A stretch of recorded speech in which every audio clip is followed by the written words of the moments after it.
Hello!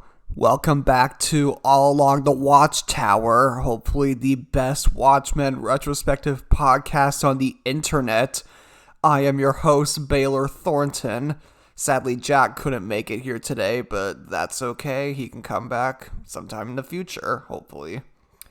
And I'm here today because we have to talk about the entire back half of Original Watchmen.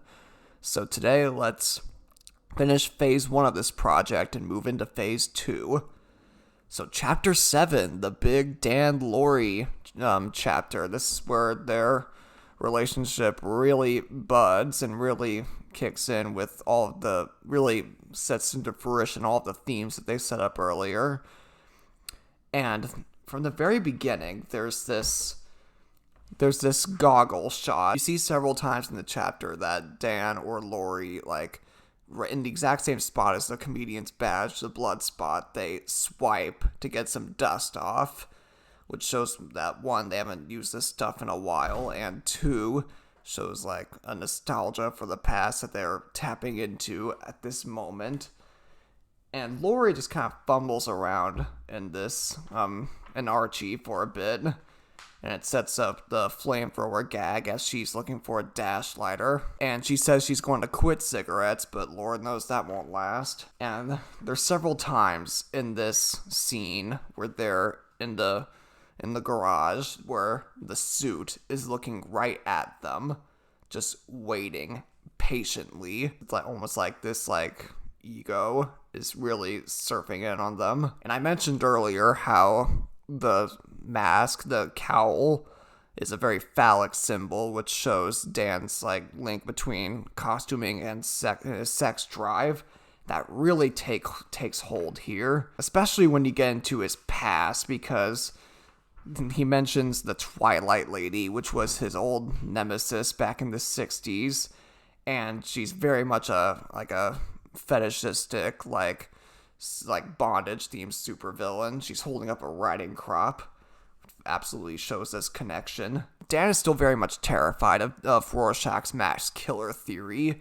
He still thinks he's still pretty much convinced that it's a fact, and it's really sort of invading his psychology, and it's that's really what pressures him above nostalgia to really get back into the suit. This fear of being possibly killed, because clearly something's going on here. And we see Dan's origin story of sorts. If Rorschach was Batman as this crazed fascist, just psychopath, Dan's kind of the inverse of that, in that he's just this kind of rich guy who just chose to pursue childish pursuits, a la aircrafts and owls and superheroes, mythology, all that sort of thing. Because it sort of keeps on with this idea of subversion of the Batman character, because really he really is just this rich guy with fancy toys. Night Owl is the idea of him if he wasn't a badass, it was just kind of this wimp. And I love the stuff in Archie, where you really see how Archie works, because Archie's a really great design on Warren Gibbons' part. It really does feel like it could be in a real superhero comic. It's that good of a design.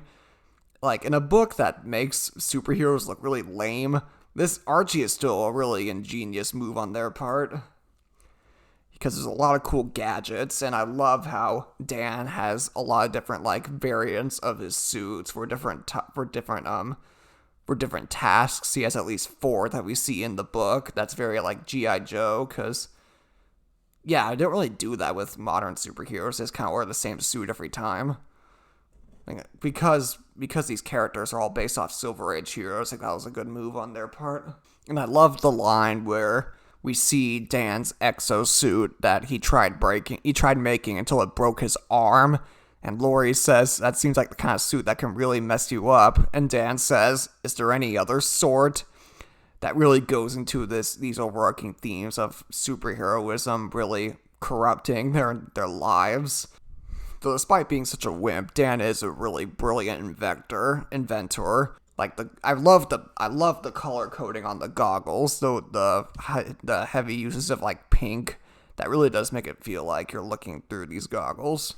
And this is also where we see that Lori is a Devo fan, which, if you've seen the HBO show, comes back later. This is where we really understand what pale horse means, because we've been seeing the graffiti throughout this entire book. Pale horse, pale horse, pale horse. But this is where we finally actually understand what it is. It's this band that all the Knot Tops listen to. And the fact that they're specifically named Pale Horse, which is the last horseman of the apocalypse, which is death. That comes back later. While Dan is not a Devo fan, in fact, he hilariously says later, "I don't want to be Devo." Instead, he's more of a Billie Holiday fan, and plays You're My Thrill during this issue's climax, which I think that was a great character choice, because that's exactly the kind of campy thing he'd be into. I want to put a pin in this, but there's a part where he's holding Lori's hand for too long, and I love the character touches here, because Lori says the old Polish saying, "Black has the devil and sweet as a stolen kiss," while Dan mentions that he writes in ornithological journals. These are both brilliant character touches that really get into tap into their specific interests. In this television scene right here, where they're watching TV, this is all some brilliant stuff, because we see Rorschach's landlady, and she calls him a Nazi pervert, and it immediately cuts to the new frontiersman who tries to reclaim him as a patriot. Dan is already worried that the prisoners will kill him, which they will if they don't do something about it. On the TV, the first thing we see is there's this ongoing conspiracy of racist landlords starting fires to remove their black tenants. And there's some this is the first of cool, chronological things that they do, because we see Dr. Long on the news saying that he feels confident and optimistic, which, good luck with that. We see him again and again in the next few chapters, but we see how the events of Chapter 6 have influenced his mind. And we see here that the political situation has already gotten so much worse since Dr. Manhattan left, because, the conflict in Afghanistan keeps on rising really every passing chapter. There's really this fear that, the nukes can drop at any second. And we see on the news further seeds for the conspiracy. We don't understand the context yet, but we see Max Shea and we see the Institute of Interspatial Studies. These are both things that really come back when we understand the whole plot. And there's some really funny stuff in the love scene on the couch, because the TV's still on, and they're watching this repeat of a gymnastics routine that VII did for charity. And it, of course, just like the Black Freighter stuff, everything connects with what they're doing on the couch, because the TV says, "The grace of each movement is extraordinary. This is a man in his 40s, while Dan's trying to get in the right position. And there's some really funny stuff going on when he says, "And he's down," when he can't get it up.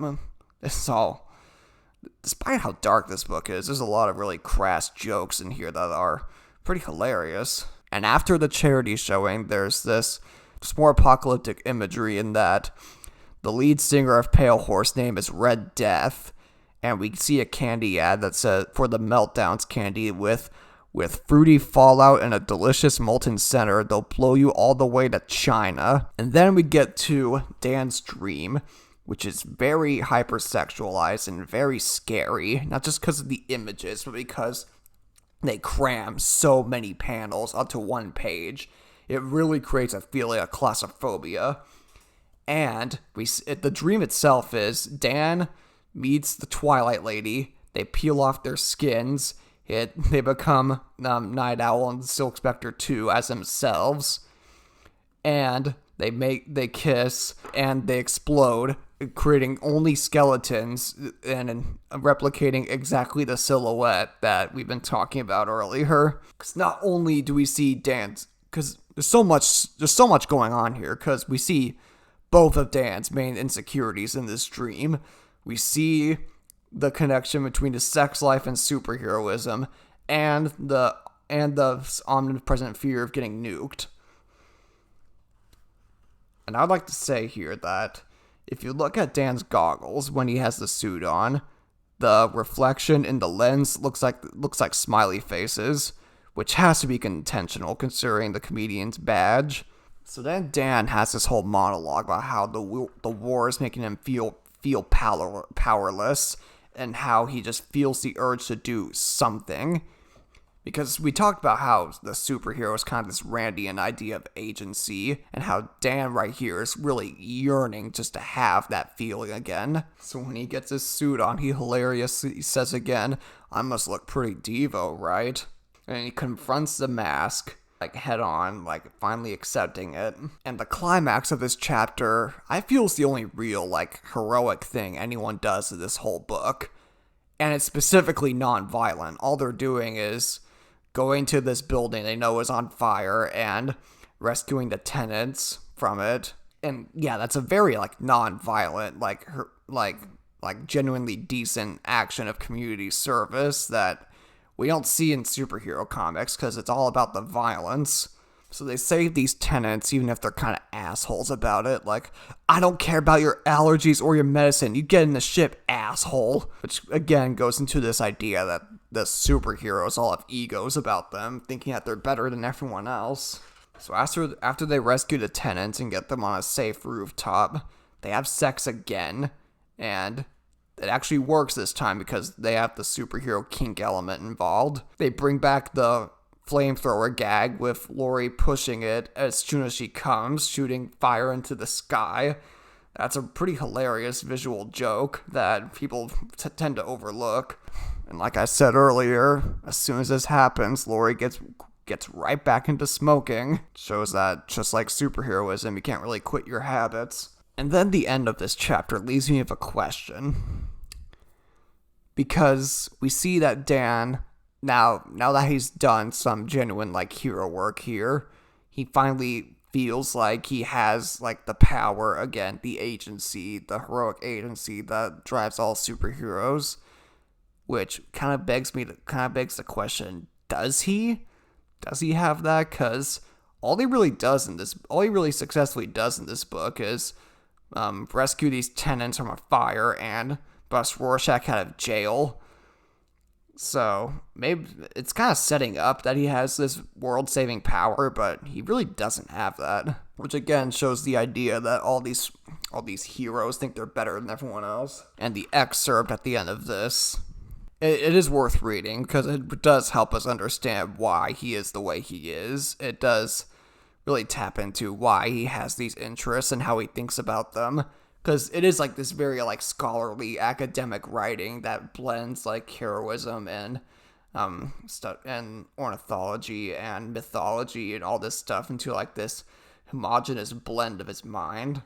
I think it's pretty cool. And the story itself is about his relationship with bird watching and, like, the thrill of doing it again, which does kind of mirror up with the heroism stuff going on in this chapter. So yeah, I think it's a great one. It's certainly one of the more human chapters of this whole book, which we kind of needed after chapter 6. Because yeah, I do feel like there is a heart to this book that people tend to overlook. They only focus on Rorschach and comedian and stuff like that, when no, the Dan and Laurie stuff is a genuine, like, relationship you can get behind. And it certainly was the main inspiration for Incredibles, because Bob and Helen definitely have a Dan and Laurie thing going on there.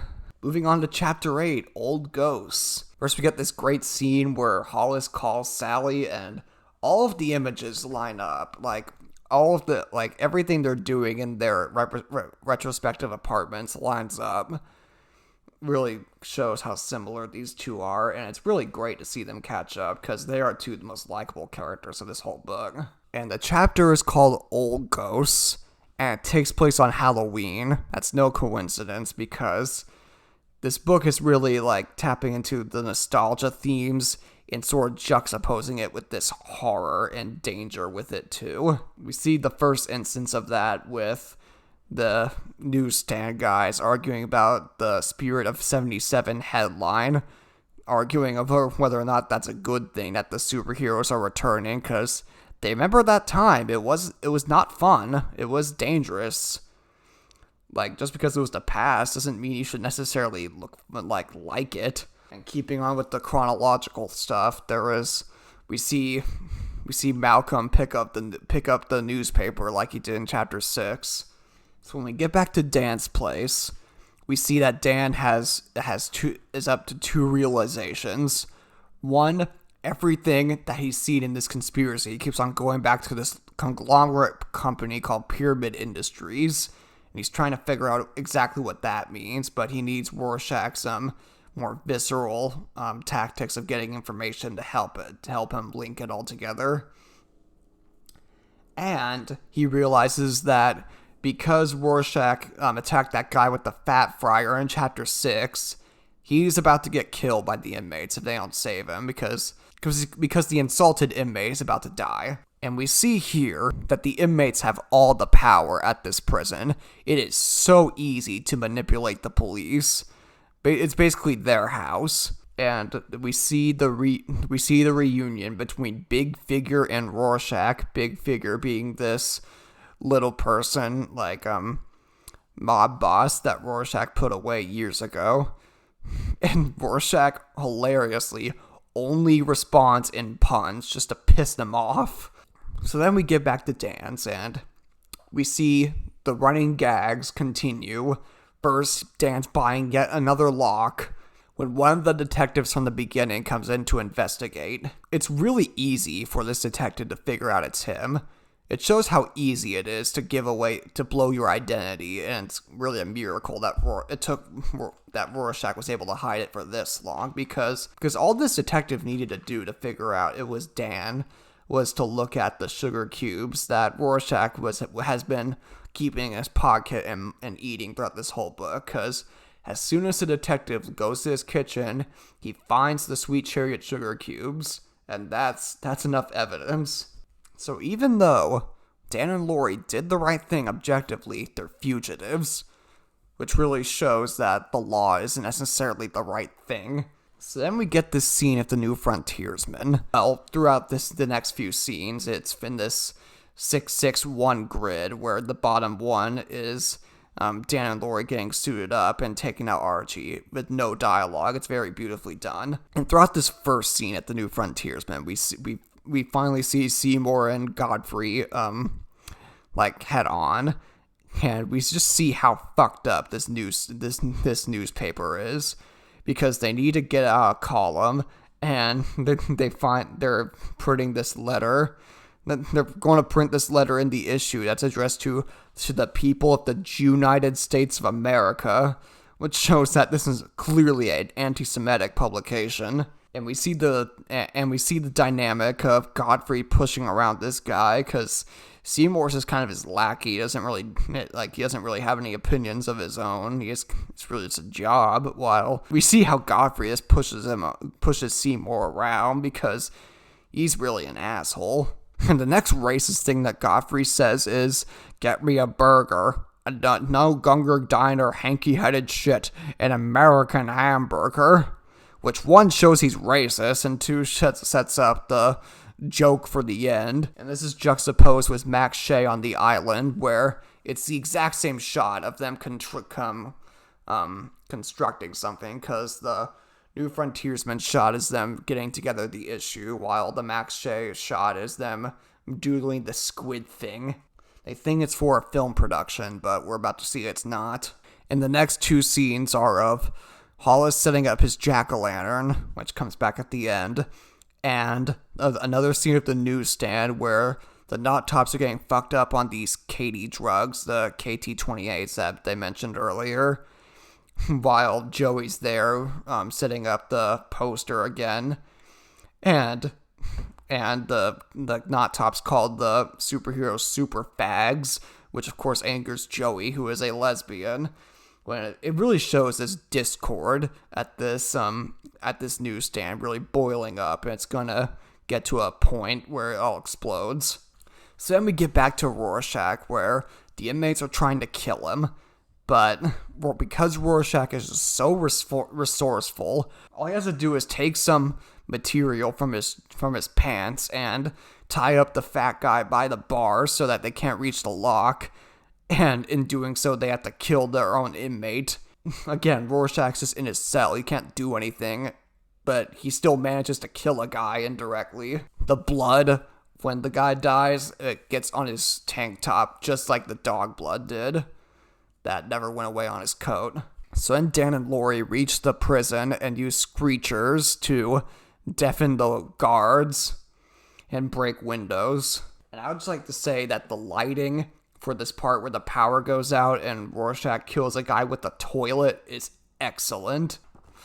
Just the usage of like inverted colors right here, just all bright like lime green and yellow mixed in with like dark pinks is awesome, which again shows how smart Rorschach is. All he has to do is break a toilet and to electrocute a guy. So then there's more Black Freighter-esque juxtaposition with this 5-4 structure with some really great like gags where our plan is in the toilet as Big Figure heads for the restroom and stuff like that. And I would just like to say now that there's only one panel of this whole segment where Dan and Lori actually strike a guy, as opposed to the movie where it's this giant stupid action scene. So then when Dan and Lori finally meet up Rorschach, he doesn't say thank you. The first thing he does is go to the restroom to kill Big Figure off screen. And this is happening while Dan and Lori have this hilarious conversation about taking a piss in their superhero costumes. Because again, that's another main question about superhero comics. Like, how did they do that? That's just something that they never bring up, but because Alan Moore wants to subvert everything they do here. So then when they reach Dan's place, they know they only have a few minutes before the cops show up. At this moment, Doc reappears and takes Lori with him. And the whole next chapter is just about their conversation that they're about to have, again playing with chronological order. So then the police break Dan's lock again, killing the gag because they never come back to this apartment, and they sneak out via Archie. So in the final scene is that news breaks out that Night Owls broke Rorschach out of jail. Because of that, these druggy knot tops believe that it's Hollis Mason who did it, so they go to his place and kill just this feeble old man. And Hollis's death scene here is sad, but it's really kind of poetic because it's juxtaposing him just getting beaten senselessly by these gang members to when he can just punch supervillains in the face, and the color palette when on the little like flashback panels is great. It's all like sepia until he gets squished by his own trophy, and instead of showing the effect, we see the jack-o'-lantern that was set up earlier just destroyed, which really sets a nasty image. To make matters worse, the trick-or-treaters we see at the beginning visit the apartment and just see him dead. That is so fucked up. So the quote is from the poem Halloween, is to show like how old memories can come back to haunt us, because that kind of happened here with the gang members in Rorschach having their last encounter, and similar gangs killing Hollis. If the last chapter was about how bringing back the past can be a good thing, can improve your lives, it's showing the flip side of the coin, how it can fuck everything up. How it can be like this horrifying, violent turnout. Now, the excerpt here is really rich because we already saw how bigoted the New Frontiersman was, but now we actually see a few pages of it in person. We see that they're really racist as fuck. Well, first they have this stupid like feud going on with Nova Express, who's like against terrorism, which is interesting because Nova Express is funded by Pyramid. And New Frontiersman is trying to argue that the superheroism is like patriotic. So much so that they compare the superheroes with the KKK, saying that, well, they're not exactly illegal, but they try to do the right thing, which is so unbelievably fucked up, because it's really a defense of lynchings that they're doing here. And it goes on with what I mentioned earlier. This is great interview with Alan Moore saying that America's fascination with superheroes is just a product of white supremacy, and that the first superhero movie was Birth of a Nation. We see that, even though he said that kind of recently, he had these ideas back in the 80s. And not only and of course they're obsessed with communism, but they also have this disgusting political cartoon where they demonize Russians, black people, Hispanics, Jews. So much shit going on here. And the other main thing is this article about the disappearance of Max Shea, who we know it was a brilliant writer who's lost on the island. And we also see all these other artists that are equally brilliant, but they all had troubled personal lives. So if something were to happen to them, they wouldn't be missed. So yeah, Chapter 8, another great one. Let's keep going. Chapter 9, this is sort of part 2 of both the Lori stuff, because she had a little bit going on in the Dan chapter, but this is very much her chapter right here. And it's really the ending to Dr. Manhattan's character arc, because this is where he finally figures it all out. So a great motif going on in this chapter is the bottle. We see this bottle of nostalgia. It's the cover and several panels throughout this thing. This bottle of nostalgia just emptying it out in air. This sort of letting all these memories like just loose. We finally see like a first person view of the teleportation. There's this great effect where it fades in and out that like plays with the structure of the book that, you know, that's very effective. And because John is so disconnected from humanity, he forgets to give Lori oxygen, which, I mean, he didn't know any better. He forgot that humans need that, but shit, like, come on. And if chapter 4 was when we see John's perspective through his eyes, this is where we really see it through others' eyes and how upsetting it is to people. Because it is so frustrating to Lori how John technically knows everything that's going to happen, yet he chooses to not act on it. So then Lori and Doc have this conversation throughout this whole chapter on John's fortress, where Lori has to convince John to save the world, which seems impossible because he's so fascinated by the natural wonders of Mars. And it's so frustrating that John knows exactly what's going to happen, yet they still have to move through the whole conversation as it is. So like he still has to like experience these emotions, even though he knows he's going to have them, which is an interesting thought.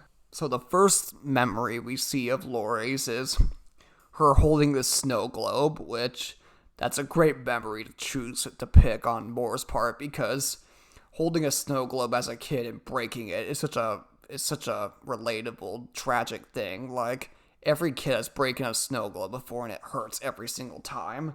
And it's also just cool how the castle in the snow globe looks just like John's fortress. And we see how Lori's was kind of fed lies upon lies, and that when she was little, she thought the producer guy was her dad. And now that she's an adult, she still thinks Hooded Justice was her dad.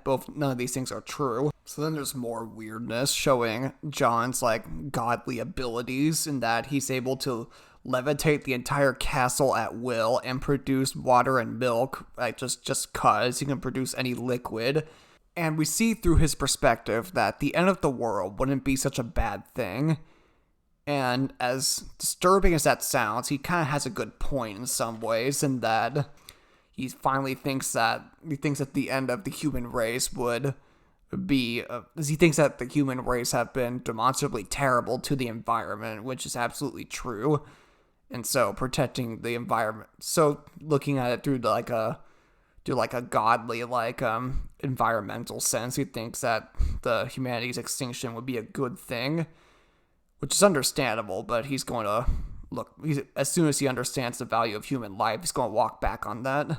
So then we get this reunion scene with some of the Minutemen, and there's this funny line where Sally talks about how she made all of her money with her ass, which shows that she's like a sex positive figure. Yet we'll see towards the end that sort of has some unfortunate implications too, because she's also sex negative in a lot of ways. So then Hollis wants Lori to read Under the Hood. Yet, even though she's like 16, and her mom still doesn't want her to know what Blake did. So then Byron Lewis, Mothman himself, comes in and barely understands what's going on, which is kind of a bummer. If you've had any mentally ill family members, you know what that feels like. So then we get to the Crime Buster scene for the last real time, where Lori met John and got super horny from it, and frustrated she went outside for a smoke and met the comedian for the first time, and her mom, Sally Jupiter, just immediately breaks it up.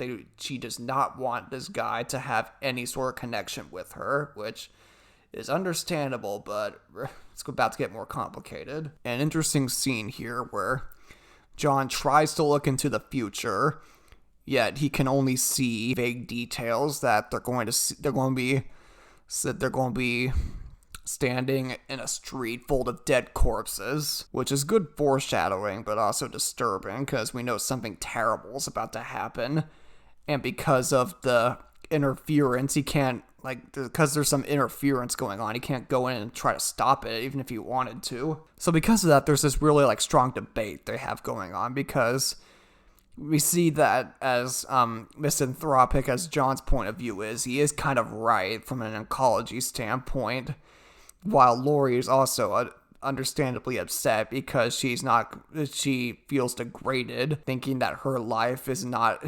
as worthy as, let's say, a neutrino's. So they're kind of both right going on here, but there's going to be one clear winner in a second. So then we cut to this last flashback scene where Lori as an adult meets the comedian for the second and final time at this benefit, where there's disturbing detail where the comedian implies he killed not only JFK but also Woodward and Bernstein, both of which were just to preserve his Republican agenda through deadly measures, which is really fucked up. And there's kind of this kind of awful moment where Lori confronts Blake about trying to rape her mother, and he responds with only once, which we already talked about how much I don't like the rape scene, but that's also kind of fucked up on Moore's part. Like, why would you do that? That's too far. So at this moment, Lori's went through her whole life in memory, and is convinced that she's lost the debate, that John's just going to let the world collapse. But there's one more thing that she hasn't yet considered, because when she picks all the memories together, she finally figures it out that Blake was her real father. Which I actually kind of like the movie version more, because in that we see Manhattan touch her, and that that makes her experience things through his point of view. I feel like that makes more sense than just relying on her memory, because it feels that accurate. Why couldn't she do that earlier? But yeah, this plot twist, it's kind of a double-edged sword for me, because on one hand, why would Sally do that? Why would she have a child with her own rapist? That's a really kind of misogynist plot twist on Moore's part. I'm not a fan of it. But at the same time, while this doesn't do that many favors for Lori, it is a good way to round out Manhattan's arc, because this is how he understands the idea that human life has value.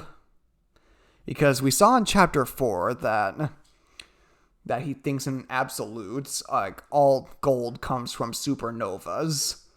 Yet, there is this idea of a thermodynamic miracle, which is spontaneously turning air into gold. And when you think about it, statistically, he discovers that all human life is kind of a thermodynamic miracle, because there's an extremely, extremely unimaginable chance against you even being born. There's unimaginable amounts of people to have a kid with. And within that those unimaginable options, there's even more unimaginable options within just the cells, which ones will make it. And so, because even though that's such a normal thing, it is true how every single life is this unimaginable against unimaginable odds even happens. So while I don't like the twist just on Laurie's end, I don't think it does much for her, just kind of a dehumanizing gotcha twist for her.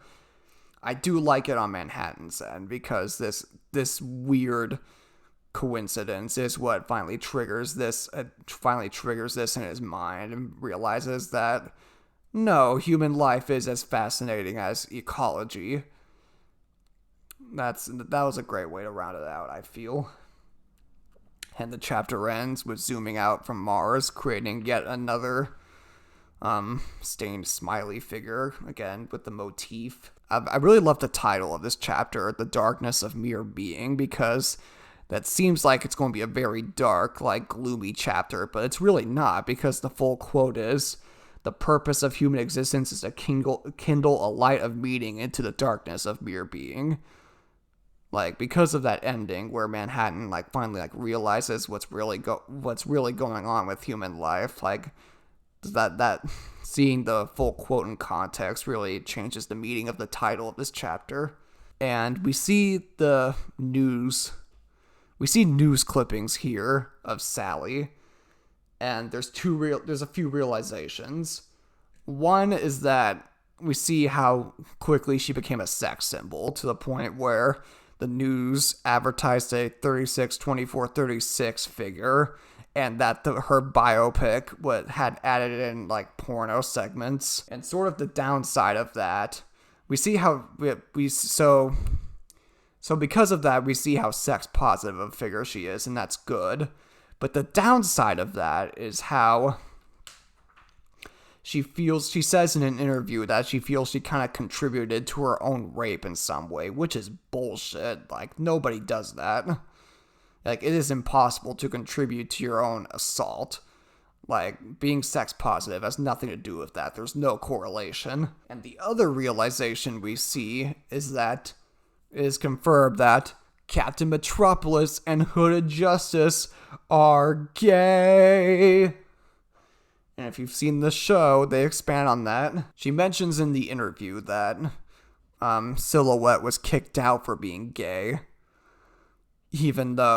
before she was killed, even though they knew that she wasn't the only one. And I think it's because of the intersectional struggle of being gay and a woman that Silhouette faced that made people not like her more than Hooded Justice and Captain Metropolis. Shows there's this intersection of misogyny and homophobia within the team. And let's move on to chapter 10. This one is called Two Riders Were Approaching, because I counted 4 instances of that happening. There's the opening with Nixon and Ford entering on their planes. Then there's the Black Freighter segment where the pirate guy sees the 2 riders on horseback.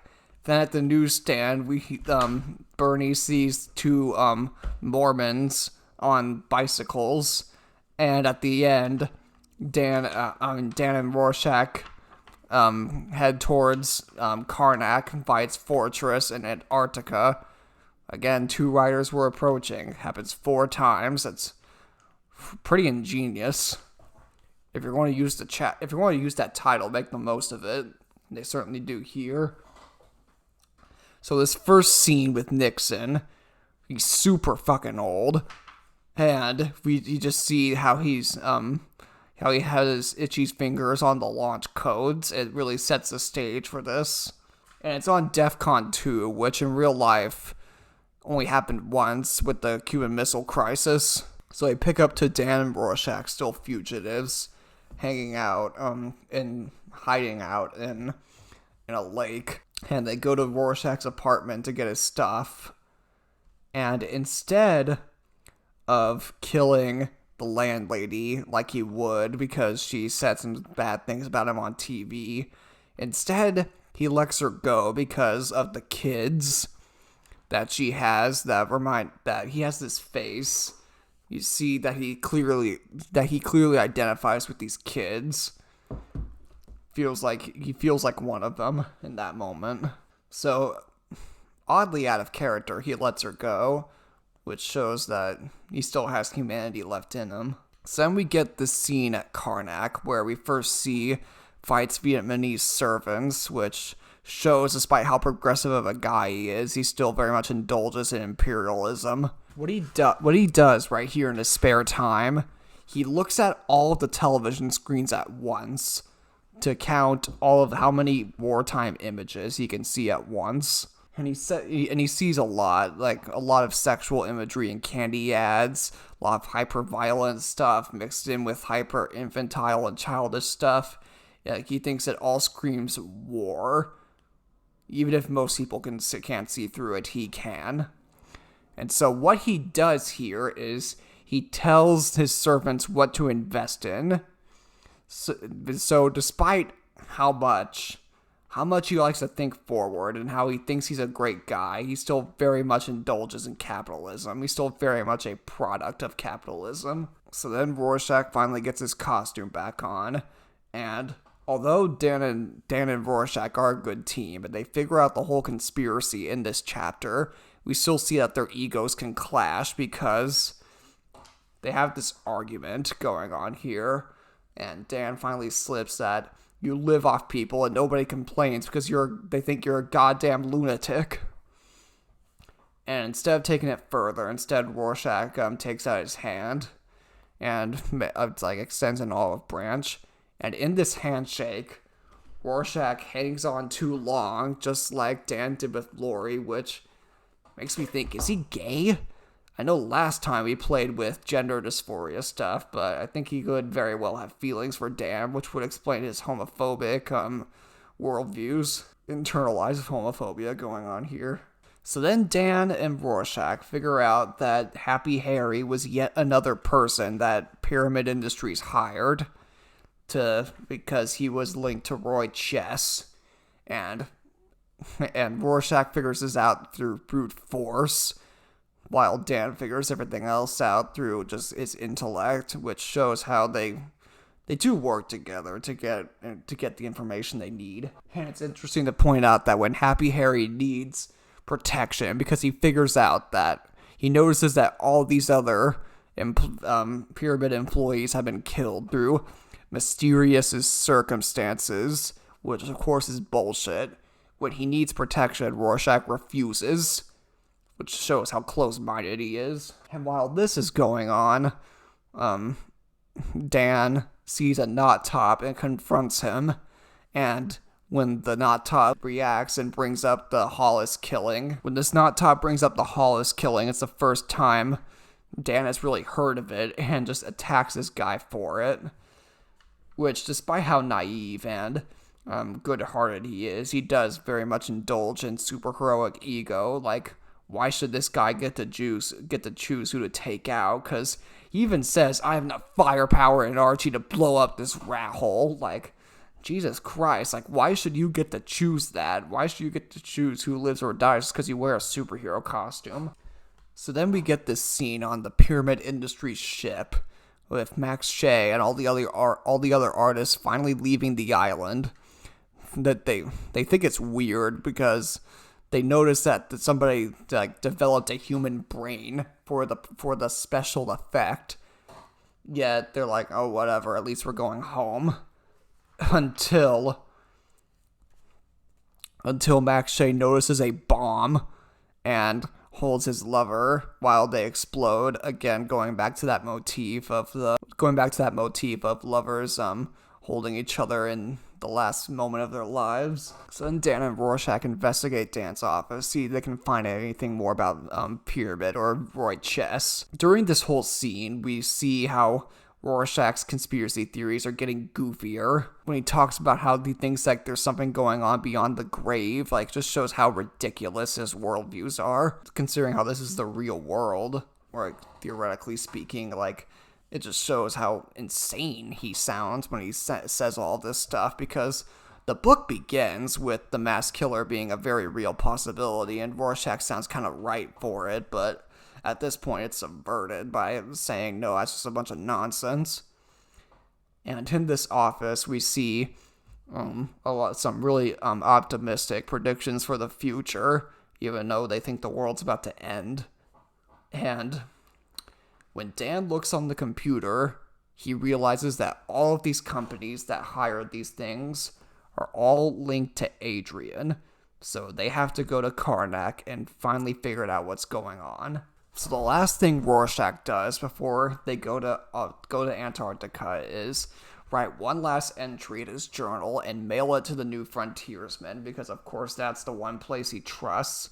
Even though if you read the excerpt from Chapter 8, you know that you shouldn't. Love how when the postman delivers the journal to New Frontiersman, there's Zeke Heil, and swastika graffiti all over the office, which shows how little people, which shows how rightfully the reputation of this publication is garbage. And so they pile on Rorschach's journal onto a crank file of a bunch of other demented ravings, and we'll get back to them in a second. So then there's this last scene where they finally get to Antarctica, yet because they were in a lake earlier, Archie doesn't take to the cold temperatures well, so of course they had to go on foot via their hover bikes. And I just love how, despite how dark of a book this is, there is this pretty goofy Silver Age design going on here with the hover bikes and Dan's puffy Arctic suit, and it just goes to this ominous photo of Dan watching with the Bob Dylan quote. A cat did growl, 2 riders were approaching, and the wind began to howl. And the excerpt, this will be the last one I talk about, because I don't feel like going through the chapter 11 one. I really nothing to say about it, but the excerpt for this one is VII Materials commenting on VII's merchandise and just the inherent absurdity of giving these characters like merchandise and turning it into a franchise, because there's no reason why you should give Rorschach action figures to little kids, yet Lord knows they're gonna try. We'll get to that in a second. It's funny how years in advance, Alan Moore would predict that Watchmen would become a stupid franchise. And both of the VIII letters here show that he has larger plans and how he capitalizes off them, a la the TV scene from earlier. And another shrewd and cynical part of this is how he knows how people want, in these desperate times, people want nostalgia-driven ads. Yet after his plan comes to fruition, he's going to publish a whole bunch of contemporary and new and edgy products. Like, instead of nostalgia, the brand will be Millennium for the now, looking towards the future. It's all shrewd and really cynical and kind of genius, I hate to admit. Just the way this man's mind works is pretty astounding. So yeah, not too much to say with this chapter, but it is great build-up. This is the big one. This is where we find out Ozzy's whole origin story and exactly what he's out to do. So there's this great Terradome scene where, again, the comedian Bloodstain, for like the fourth time or something, fourth or fifth time throughout this whole book, we see that motif. And we see glimpses of this Terradome throughout this storm, which shows how he has plans for this future amidst this awful situation. And the quote for this chapter is from the Ozymandias poem, "Look at my work, seeing mighty in despair." So at page 5, he pushes this button, and it seems insignificant now, but Lord knows it's not. Then he sends his servants out to the Terradome, the Vivarium, where he tells his origin story. It's a fascinating story, but he's rather pompous about it.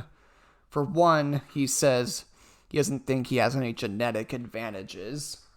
He doesn't think he has any, quote, genetic advantages, which, considering how we talked about Bubastis and eugenics, it leads me to think, is he a Nazi? He might be a Nazi, because he's a blonde-haired, blue-eyes guy. This whole, genetic advantages and eugenics thing is a very Aryan thing to say. And all of his plans regarding, using, the environment and other external factors to justify his plans. That's also very much a Nazi move. So, yeah, I think it's fair to call him that. And so we also learn here that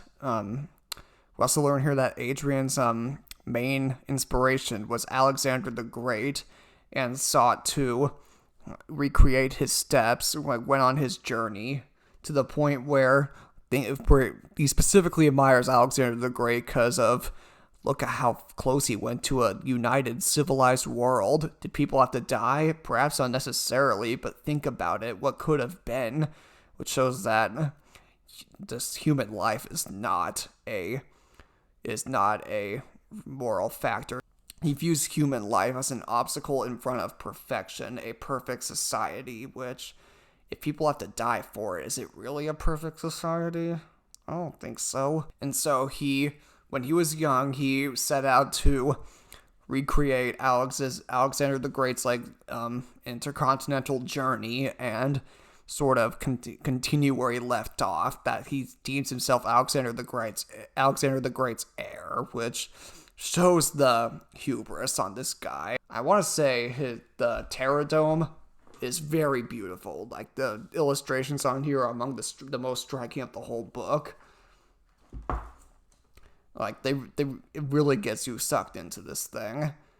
Yet, which makes it all the sadder when, just like the pharaohs, he has to kill the servants to protect his secrets, and he does that by making it seem like they killed themselves while drunk. And makes it all the sadder when he just destroys his whole precious Terror Dome. It sure gets into the thing, like, if he's going to destroy the world, will he really save it? Like, what's the point of building this utopia if it's insustainable? He can't even sustain his Terror Dome. What makes him think he can create a brighter future? And also, let's get this out of the way, because I don't want to bounce back and forth, but this is also where the Black Freighter and Newsstand parts also climax, with the Black Freighter story being the pirate guy traveled on his shark ship to David's town, killed people in a fit of rage and insanity, and he ends up killing his own wife, the woman he sought to protect, because he was there before the freighter ever actually came. And so the last thing he does is accept his fate and hop onto the freighter, which really juxtaposes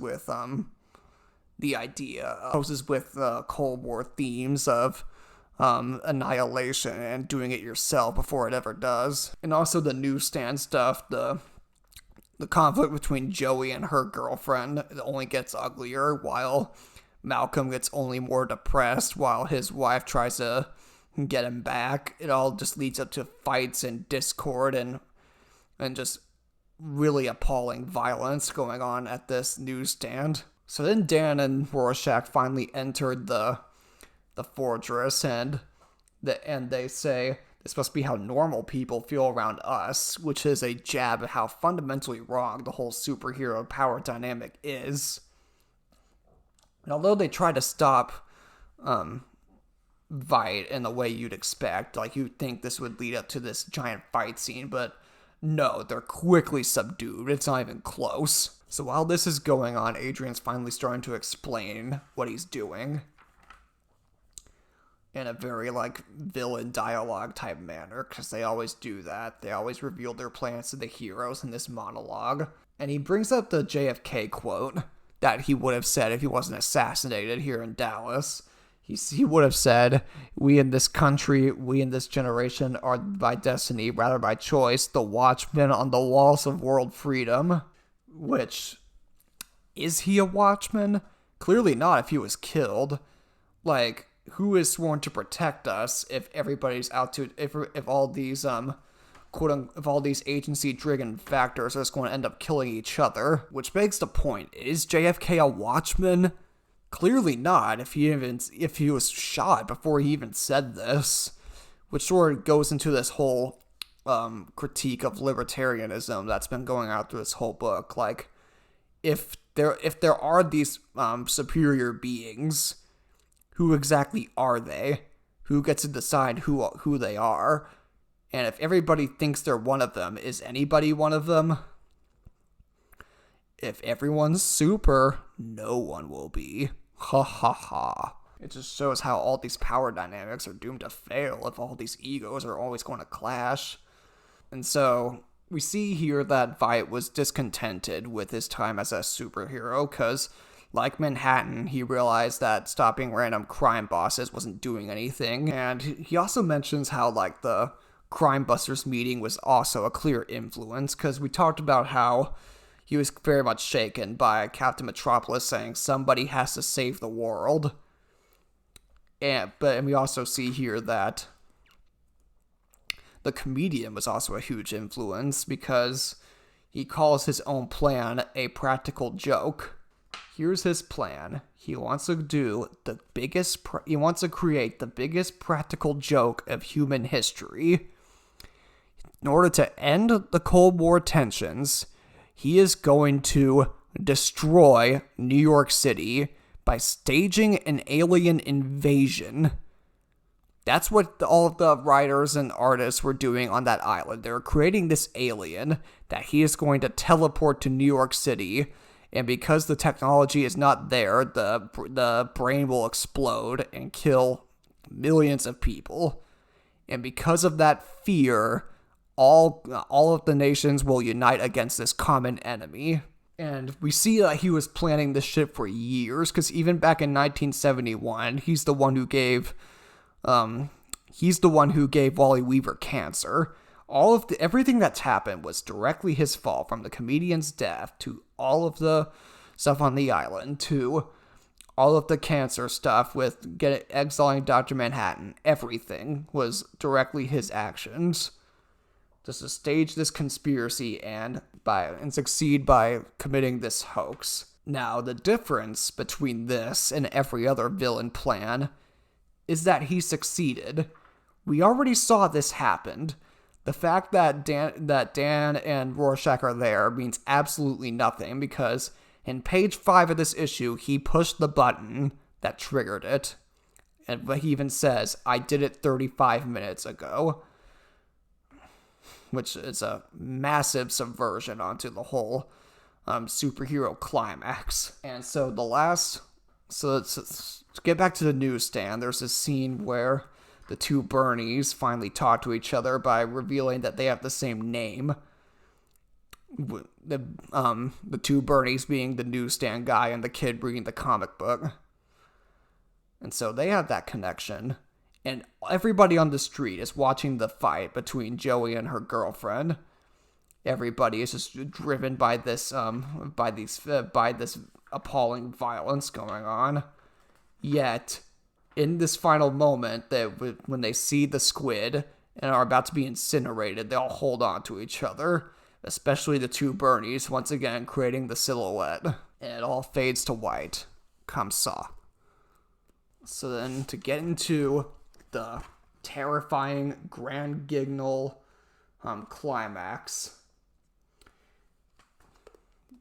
We finally understand why there is so much of this newsstand, because spending this whole book getting to know these characters just in passing makes this horrifying climax hit so much harder. And it's just 6 still images. The 6 still images of this really dense just destruction of the squid killing everybody. All of these characters that we know are in the background, and this is really gruesome carnage. And there's clues like the movie is The Day the Earth Stood Still, very much the case here, and Pale Horse, the concert in Madison Square Garden this night. Pale Horse meaning death, but also with Crystal Knot, which was this Holocaust event. Again, showing that Vight's kind of a Nazi. The quote from this chapter is from the song Samites by John Cale, with the quote, "The title is A Stronger Loving World," and the context is it would be a stronger loving world to die in. Which, if you go back and listen to that song, which I highly recommend, it is this progressive, like, rock art piece that's really scary and like sounds like this horrifying future. That's very much happening here. And it's also worth noting that an important element that the movie does not go into, and we'll talk about that next week, but they changed it from being the squid to something else that's a lot more mundane. And the squid is important here exactly because of how fucking weird it is. The fact that it is such a bizarre, scary scene is important, because in order for this to work, it needs to be something so unbelievable, so goddamn strange that it'll give you nightmares for the rest of your life. It can't be some domesticated thing you're used to. So yeah, this whole opening scene is this raw, visceral moment that I don't think I've ever seen anywhere else. And so once again, playing with chronological order, when Dan and Lori teleport out of Mars, they plop right back here to where this happened. And that really sucks for Lori, because she's still crying about her dad being the comedian, and now she has to take in all this too. And she's just so traumatized by it, by saying all these people are dead. All they wanted to do was go out for Indian food. And Doc understands why he wasn't able to see this, because something VII did this. Something was triggering something was interfering with his tachyons, therefore he couldn't observe time the way he usually does. Worst case, this is the worst case scenario. Like, Dr. Manhattan, the man who spent decades preventing doomsday, could not prevent this doomsday. And so VII is very smug about this. He very much thinks he did the right thing. I don't know. Did he? Let's take a minute to process this. Did he do the right thing? Well, in the context of the book, yeah, it does work. It does end the Cold War, and it does bring in a theoretically brighter future, but did he do the right thing? When we say did he do the right thing, we're comparing it to our own experiences and the real world. And the narrative that this book brings does not matter. When we say did he do the right thing, we can only truly compare it to our own world, because that's where our morality lies. And in that case, the answer is clearly no, he did not. Because in real life, the Cold War ended through bureaucracy. Everybody was able to talk it out, and nobody had to fire a bomb. 3 million lives did not have to be lost. As opposed, the body count for ending the Cold War for us was essentially 0, as opposed for this universe where it's 3 million, an unimaginable loss. And also in our real life, we did have a similar attack on New York City, not nearly as big, but still similar in scope. And that only made the world unimaginably worse. Nobody was able to unite because of 9/11. That only caused further division and fear and xenophobia and all this other stuff. So, no, I'm going to say, of course I have the benefit of hindsight, because when this book was written, the Cold War was still, and nuclear Armageddon was still very much a real possibility, and Alan Moore wanted to warn us about that, so, I mean, it's a good ending, don't get me wrong, it's fucking scary, and it's really thought-provoking, but if you want me to give a yes or no answer, did VII do the right thing? My answer is no. And when Doc enters this fortress, there's this great scene where he says the same thing twice, has the exact same line. Excuse me, Rorschach, I'm informing Lori 90 seconds ago. He says this exact exchange twice, showing how his tachyons have interfered with everything. And poor Pubastis dies here, which is sad, because I like that kitty. You think Doc is dead for a second, but he's not. He comes back immediately. And Lori tries to shoot VII, but he manages to catch a bullet, showing his incredible reflexes. So yeah, this is sort of a superhero climax and how all these heroes are fighting each other, but it doesn't last very long, just like the Dan and Rorschach fight. That was only a few pages. This is only a few pages. Instead, what VII does is turn on the TV and show everyone that what he did worked, theoretically. And instead, they all agree to compromise. Again, this never happens in superhero comics. There's always a big, stupid action scene where the good guys win, the bad guys lose, but That's just not possible here. The only situation, the only thing they can do is compromise in this and agree to say nothing. The only one who disagrees, of course, is Rorschach, who pretty much asks to get exploded by Doc. He pretty much literally asks to be vaporized. And I think he does this here because it's clear that the fact that VII wins is something he cannot stand. He cannot live in a world where his simple good and bad values are subverted or are proven wrong. Because throughout this whole book, he has thought in very clear terms. It's very black and white understanding, regardless if it's true or not, which it's not. But the fact that his worldview has been shattered just shows that he wants out of this world and asks to die. And with this, the Dan and Lori plot comes to a close, and that Lori says she cares about everything, which of course anyone would be. But damn it, just being alive is so sweet. Let's just savor this moment we have, because that's all we can do. And so there's two more silhouettes here and here. It's a really heart-wrenching monologue here, just about being alive and just the good that from mundane life that it's really a privilege to have. Especially we realize now, in a really hellish year like this one, where all social stability is broken, just living a normal, boring life is really a privilege.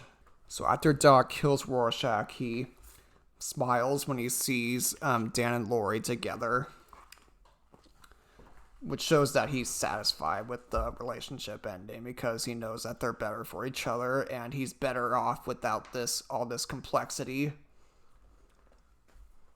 And so he has one last exchange with Adrian before leaving, and that we see here that in relearning the value of human life, he has decided to leave this galaxy for one less complicated. And because of his newly formed interest in humanity, he thinks he'll create some. And he leaves Adrian by saying, and when he asks, did I do the right thing in the end? John says, nothing ever ends, Adrian. Meaning that even if you fix this one issue, there's always going to be something else.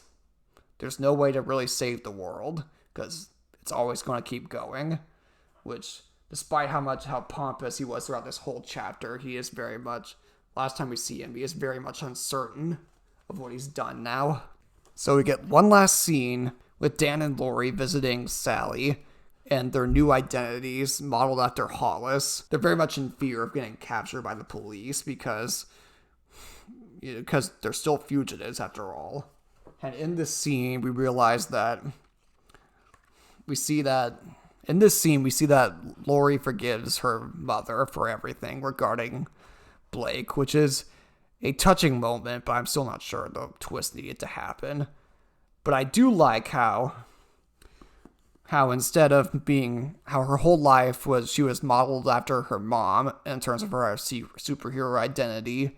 At this point, she thinks that she says, I want a better costume that protects me, something with leather and a mask, and I ought to carry a gun, which shows that she's now more inspired by her dad. And if you watch the show, that very much carries on. Her persona is more Blake than her mom's. So then in these last few pages, we see how the world is changing. The movie theater is showing Tarkovsky films. The burger joint's now a Russian place. There's a poster that says "One World, One Accord," showing the two American and Russian flags. The Millennium ad, as mentioned earlier. And RR to run in 88, which you think is going to be Ronald Reagan. Hilariously turns out to be Robert Redford, which people forget. Reagan was a cowboy actor, and at the time it must have seemed pretty silly. Lord knows the bar's gone lower now. And it continues the running gag set up earlier that Godfrey only wants American food, but he ends up being a Russian burger. And from the ketchup from Seymour's burger, we get one last bloodstained smiley, the bookend all of this. And we see that the new frontiersman needs a new column, and Seymour picks Rorschach's journal.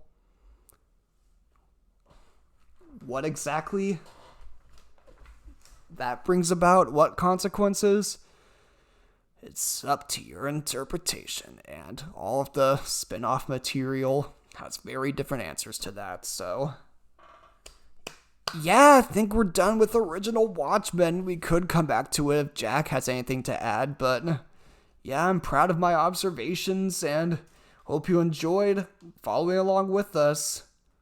So that ends phase 1 of this podcast, but the real reason I did this is because of phase 2. Because you see in the playlist, there's this interview where Alan Moore talks about adaptations, and I was just fascinated by this interview, by his responses, because I agree with some of them. But there's others where I disagree. Like, I agree that a lot of, like, cash-ins are bad, because that there's no point in adapting something into another medium if it was specifically written for that original medium, because you're never going to truly create what was so good about it in the first place when you do that. But I also disagree in that I do think when you do something different, you can enrich the original source. So the question we're going to be coming back to throughout all of the upcoming materials is, does this enrich or cheapen the original book? Should this have ever been a franchise? And you may think that all this started with the movie, but no. If you buy the Watchmen Companion, which was published recently, you will see that even in the 80s, when Alan Moore was still with DC, he was involved with other Watchmen materials. If you buy this book, The Watchmen Companion, which, if you're a fucking nerd like I am, you probably should, because I'm kind of glad I read all this shit, but if you're not really a super fan, you don't. It's not really worth it, but this has all of the obscure late 80s material that proves that had Alan Moore had a better relationship with DC, he would have made Watchmen more of a franchise, because he was involved with this role-playing game made by Mayfair for the DC Legends role-playing game. He made 2 Watchmen modules. Both Alan Moore and Dave Gibbons collaborated with this guy for them, which makes it kind of the closest thing there is to an official prequel. Like, Alan Moore approved prequel, I should say. Because the role-playing game is a decent attempt at turning Watchmen into something more mainstream. I don't think it quite works. I don't think it was never going to work, but it was a cool attempt. I'm somewhat glad they tried. Because what you do is you go through this kidnapping case and you investigate, and you sort of like interrogate like the American Negro Alliance, and which of course brings back into this satire of mainlining superheroes with conservatism. And Captain Metropolis hilariously gets all fussy when he's at a loud concert and anti-war demonstration. Like, yeah, this is all very much in the tone of the original book. And the twist at the end is that Captain Metropolis was behind this whole thing because he wanted to set up this superhero team. Like, yeah, they actually did try to set this in the world and try to subvert expectations, I should say. And the other one is a bit less successful because it's about this like conspiracy to get Nixon elected, which is a good premise, but because Mayfair didn't want Nixon's name published, they just confusingly said the vice president, which kind of makes it seem like, well, who are we talking about? What's the intent here? Because of those muddles in the plot, it doesn't work quite as well as the kidnapping one. And there's some other things that don't really work because, of course, you can't play as Dr. Manhattan. That would just kill the whole thing and be really out of character.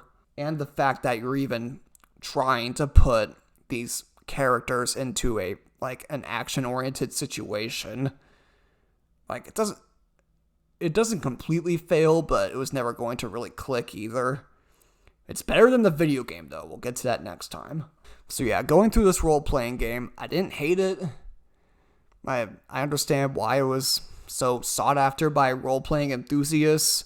We might actually play it later on if there's interest, but no, I don't think it was ever going to really work, because Watchmen role-playing game is kind of a silly idea anyway, but for what they did, I think it works well enough.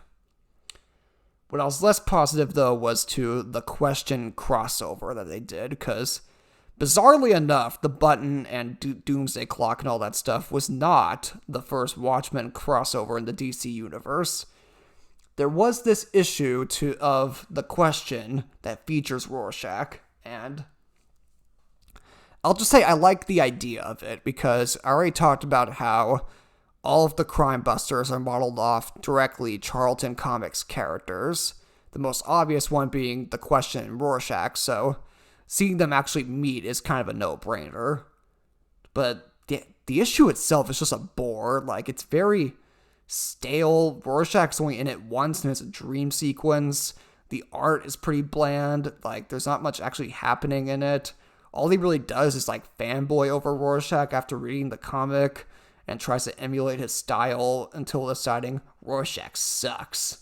Like, it was just really here for the novelty of it. It doesn't really go anywhere interesting. Like, I'm not sure how I'll react to Doomsday Clock in hindsight, but regardless, there's just more interesting things going on in that book when we do those episodes. There's at least more to talk about. Unlike this was just boring and bad. So, the 80s material. I'm surprised it happened at all because of how little they're even talked about. But if I would say enrich or cheapen the material, I would say kind of cheapen, because this did set a precedent. Watchmen was never this one-volume book, as much as the purists like to claim it is. There was always more to this, so making the movie and all this other stuff, there was precedent for that. And I think if Alan Moore wanted this to just be this one thing, he pretty much shot himself in the foot. So, we'll continue Phase 2 next time with the movie. My dad will be on that episode. I'm looking forward to that, and see you next week. Bye.